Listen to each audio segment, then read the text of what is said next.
Hey guys, I wanted to be able to share some shortened clips from a conversation I was able to have with counselors Stephanie Castle and Paul Ober from Refining Grace Counseling. I hope these clips are helpful, but I also want to encourage you.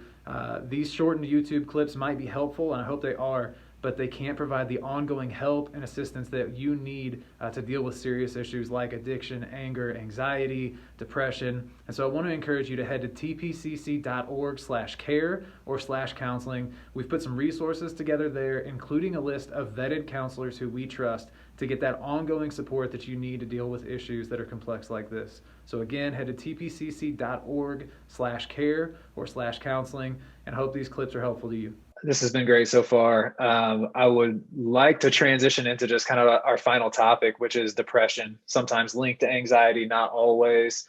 But what kind of thoughts or insights do you guys have about depression?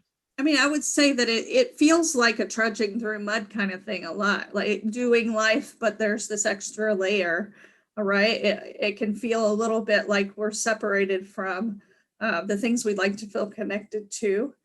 And sometimes we can give ourselves a really hard time that we're not doing enough to change it fast enough. And I think we have to be patient and really look at our support system and our prayer life and know that this is a process and it's weighty, and sometimes there are chemical things at play that influence depression and make it harder to break. Well, and I was going to say with depression, one of the first things that a lot of people bring up is the idea, should I use medication or not? And I think, like you said earlier, Stephanie, I think that is definitely a personal decision. But I always challenge people with this concept that the placebo effect is true. That if you take this medicine and you think it's going to help, it will. If you think this medicine is showing a sign of your weakness of faith or something like that, it won't be as effective. So the attitude you present yourself to it is more effective than even the medicine it is. The other thing I always add people, if you want to go down that route, I get it. But also the idea should be that short term in nature instead of a lifestyle. And then besides medication, what are you doing for eating, sleeping, exercise, and spiritual growth if you're a Christian, right? So it's like if I stay up till 3 in the morning plugged into something and then think I'm tired the next day and grumpy, well, it's my depression. Is there something I could be doing about that with my pattern of sleep? And then the exercise and eating, junk food in, junk food out idea, try to eat healthier. And those can definitely have an impact on levels of depression. It's good. Yeah, and kind of getting down to that root cause as much as just like, okay, here's a quick fix. Yeah, it's good. Right. And I would say some people do need long-term medication, but again, that's a super personal decision that you make with your physician as to what you need, because some people need medication for high blood pressure or other things forever, and that doesn't mean that they're not doing a good job. But I think Paul makes a valid point that you need to be looking at it in a holistic way, not just thinking meds are going to solve it.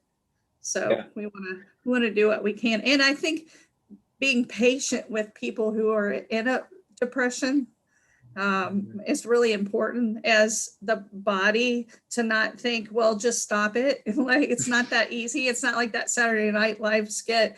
I think it was Bob Newhart, where he would just say, well, just stop it. Like, it's not that easy. It's really not. There's so many factors involved, and we need to be patient and supportive with people who are struggling. Yeah. Well, in a general concept of counseling, I think it is. I feel like it's an honor if people are willing to come and get help or talk about things in the first place. And so to empathize, to hear them, to validate them, tonight, I hope I challenge to empower and equip them to make changes and then encourage them that they're making progress and it can be better. And each time it's a new opportunity. So keep very much to do that. Yeah.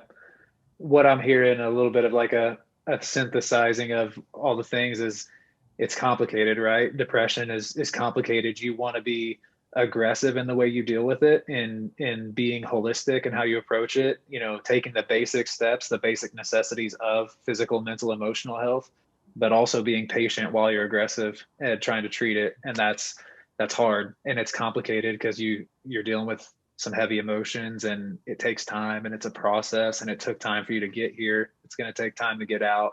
So it's complex. Yeah, and I think what the point Paul made earlier when he was talking about addiction very much applies to depression too. If you are completely frozen in it, and we start working together, and you get up and you shower and get dressed and, do things around your house, we've got to win. Like, we have to look at those little wins and see them for what they are. Like, are you being more productive today than you were yesterday? Oh, maybe today you didn't do as well, but tomorrow you do better. Like, take it a day at a time for a while, and let's track the progression and be excited for the wins that you find along the way as well.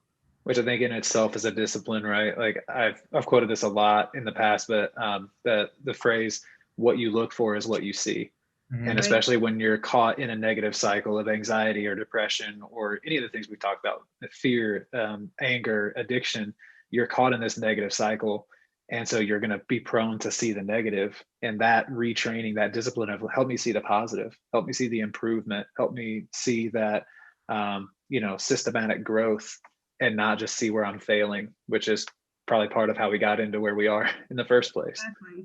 It's like taking your glasses off and putting another pair on, and being willing to, look at life through gratitude and, where do I see the things that are going well, having some hope. It's not about positive thinking. It's about trying to find hope.